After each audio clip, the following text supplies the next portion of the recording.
رسول اللہ، الصلاۃ والسلام علیک یا رسول اللہ، الصلاۃ والسلام علیک یا حبیب اللہ، الصلاۃ والسلام علیک یا حبیب اللہ، الصلاۃ والسلام علیک یا نبی اللہ، الصلاۃ والسلام علیک یا نبی اللہ، وعلی آلک واصحابک یا نور اللہ، وعلی آلہ وصحبہ یا نور اللہ۔ فرمان مصطفیٰ صلی اللہ تعالی علیہ وآلہ وسلم ہے، جو جمعہ کے روز مجھ پر 100 مرتبہ درود پاک پڑھے اللہ تعالیٰ اس کی 100 حاجتیں پوری فرماتا ہے، جن میں 70 آخرت کی اور 30 دنیا کی۔ صلو علی الحبیب صلی اللہ تعالی علیہ وسلم۔ نبیوں کے تاجور، حسن اخلاق کے پیکر، محبوب رب اکبر عز و جل و صلی اللہ تعالی علیہ وآلہ وسلم کا فرمان عبرت نشان ہے کہ جب آدمی پر نزا کا عالم طاری ہوتا ہے تو اللہ عز و جل اس کی طرف 5 فرشتے بھیجتا ہے۔ پہلا فرشتہ اس کے پاس اس وقت آتا ہے جب اس کی روح حلق تک پہنچتی ہے۔ وہ فرشتہ اسے پکار کر کہتا ہے، اے ابن آدم، تیرا طاقتور بدن کہاں گیا؟ آج یہ کتنا کمزور ہے۔ تیری فصیح زبان کہاں گئی؟ آج یہ کتنی خاموش ہے۔ تیرے گھر والے اور عزیز و اقربا کہاں گئے؟ تجھے کس نے تنہا کر دیا؟ پھر جب اس کی روح قبض کر لی جاتی ہے اور کفن پہنا دیا جاتا ہے تو دوسرا فرشتہ اس کے پاس تب آتا ہے اور اسے پکار کر کہتا ہے، اے ابن آدم، تو نے تنگ دستی کے خوف سے جو مال اسباب جمع کیا تھا وہ کہاں گیا؟ تو نے تباہی سے بچنے کے لیے گھر بسائے تھے وہ کہاں گئے؟ تو نے تنہائی سے بچنے کے لیے جو انس تیار کیا تھا وہ کہاں گیا؟ پھر جب اس کا جنازہ اٹھایا جاتا ہے تو تیسرا فرشتہ اس کے پاس آتا ہے اور اسے پکار کر کہتا ہے، آج تو ایک ایسے لمبے سفر کی طرف رواں دواں ہے جس سے لمبا سفر آج تک تو نے کبھی طے نہیں کیا۔ آج تو ایسی قوم سے ملے گا کہ آج سے پہلے کبھی اس سے نہیں ملا۔ آج تجھے ایسے تنگ مکان میں داخل کیا جائے گا کہ آج سے پہلے کبھی ایسی تنگ جگہ میں داخل نہ ہوا تھا۔ اگر تو اللہ عز و جل کی رضا پانے میں کامیاب ہو گیا تو یہ تیری خوش بختی ہے، اور اگر اللہ عز و جل تجھ سے ناراض ہوا تو یہ تیری بدبختی ہے۔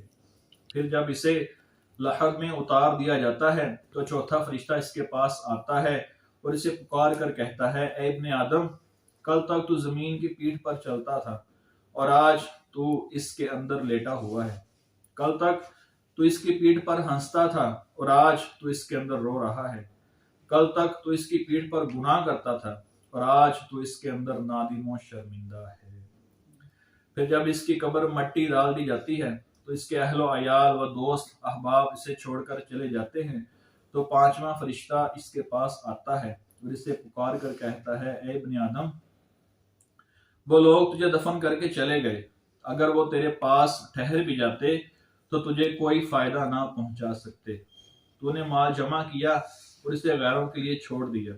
آج یا تو جنت کے عالی باغات کی طرف پھیرا جائے گا یا بھڑکنے والی آگ میں داخل کیا جائے گا۔ ایک بزرگ رحمۃ اللہ تعالی علیہ کے بارے میں منقول ہے کہ انہوں نے عرض کی، یا الہی عز و جل، جب میں صحت مند ہوتا ہوں تو تیری نافرمانی کرتا ہوں، اور جب کمزور ہوتا ہوں تیری اطاعت کرنے لگتا ہوں، طاقت کے ضم میں تجھے ناراض کر بیٹھتا ہوں، کمزوری کے عالم میں تیری فرمان برداری کرنے لگتا ہوں۔ ہائے میری عقل کو کیا ہو گیا! کاش میں جان سکوں کہ تو میری ندامت کو قبول کر لے گا یا میرے جرم کی وجہ سے مجھے دھتکار دے گا۔ یہ کہنے کے بعد آپ رحمت اللہ تعالیٰ ایک غش کھا کر زمین پر تشریف لے آئے، جس سے آپ کی پیشانی زخمی ہو گئی۔ ان کی والدہ ان کے پاس آئیں، ان کے ماتھے پر بوسہ دیا اور روتے ہوئے ان کی پیشانی صاف کی، پھر کہنے لگی، اے دنیا میں میری آنکھوں کی ٹھنڈک اور آخرت میں میرے دل کے چین، اپنی رونے والی بوڑھی ماں سے کلام کر اور شکستہ دل ماں کی بات کا جواب دے۔ جب آپ رحمت اللہ تعالیٰ علیہ کو کچھ افاقہ ہوا تو آپ نے اپنے دل کو تھام لیا اور آپ کی روح جسم میں بے چین ہونے لگی اور آنسو رخساروں سے ہوتے ہوئے ان کی داڑھی کو نم کر گئے۔ انہوں نے اپنی ماں سے کہا، اے ماں، یہ وہی ہولناک دن ہے جس سے آپ مجھے ڈرایا کرتی تھی۔ ہائے ضائع ہو جانے والے دنوں پر افسوس اور ان لمبے دنوں پر حسرت جن میں میں نہ کوئی بلندی کر سکا۔ اے ماں، میں ڈرتا ہوں کہیں مجھے طویل مدت کے لیے جہنم میں نہ ڈال دیا جائے۔ ہائے وہ وقت کتنا غمناک ہوگا اگر مجھے سر کے بال جہنم میں پھینک دیا گیا، اور وہ عالم کتنے افسوس کا ہوگا اگر جہنم میں میرے جسم کو کاٹا گیا۔ اے ماں، میں جیسا کہوں آپ اسی طرح کیجیے۔ آپ کی ماں نے کہا بیٹے میری جان تجھ پر قربان، تو کیا چاہتا ہے؟ بیٹے نے کہا میرا رخسار مٹی پر رکھ دیجیے اور اسے پاؤں سے روندیے تاکہ میں دنیا میں ہی ذلت کا مزہ چکھ لوں اور اپنے آقا و مولا کی بارگاہ سے لذت پاؤں، تاکہ وہ مجھ پر رحم کر کے جہنم کی ہوئی بھڑکتی ہوئی آگ سے مجھے نجات دے دے۔ ان کی والدہ کہتی ہے کہ میں اٹھی اور اپنے بیٹے کے رخسار کو مٹی سے لتھڑ دیا۔ اس وقت اس کی آنکھوں سے پرنالے کی طرح آنسو بہ رہے تھے۔ پھر میں نے اس کے رخسار کو اپنے قدموں سے روندا تو وہ کمزور آواز سے کہنے لگا، گناہگار اور نافرمان کی یہی سزا ہے، خطا کار و بدکار کا بدلہ یہی ہے، اپنے مولا کے در پر کھڑا نہ ہونے والے کی یہی جزا ہے، اللہ رب العزت عز و جل سے نہ ڈرنے والوں کی یہی جزا ہے۔ پھر وہ قبلہ کی طرف رخ کر کے کہنے لگا، لبیک لبیک لا الہ الا انت سبحانک انی کنت من الظالمین، میں حاضر ہوں، کوئی معبود نہیں تیرے سوا، پاکی ہے تجھ کو، بے شک مجھ سے بھیجا ہوا۔ پھر اس کی روح قفس منصری سے پرواز کر گئی۔ ان کی والدہ مزید فرماتی ہیں، میں نے اسے خواب میں دیکھا تو اس کا چہرہ بادلوں میں گرے ہوئے چاند کی طرح چمک رہا تھا۔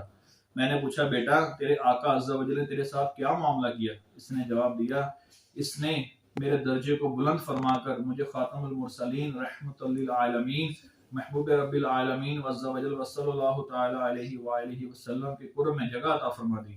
میں نے پوچھا بیٹا میں نے تیری وفات کے وقت اس سے کچھ سنا تھا، وہ کیا تھا؟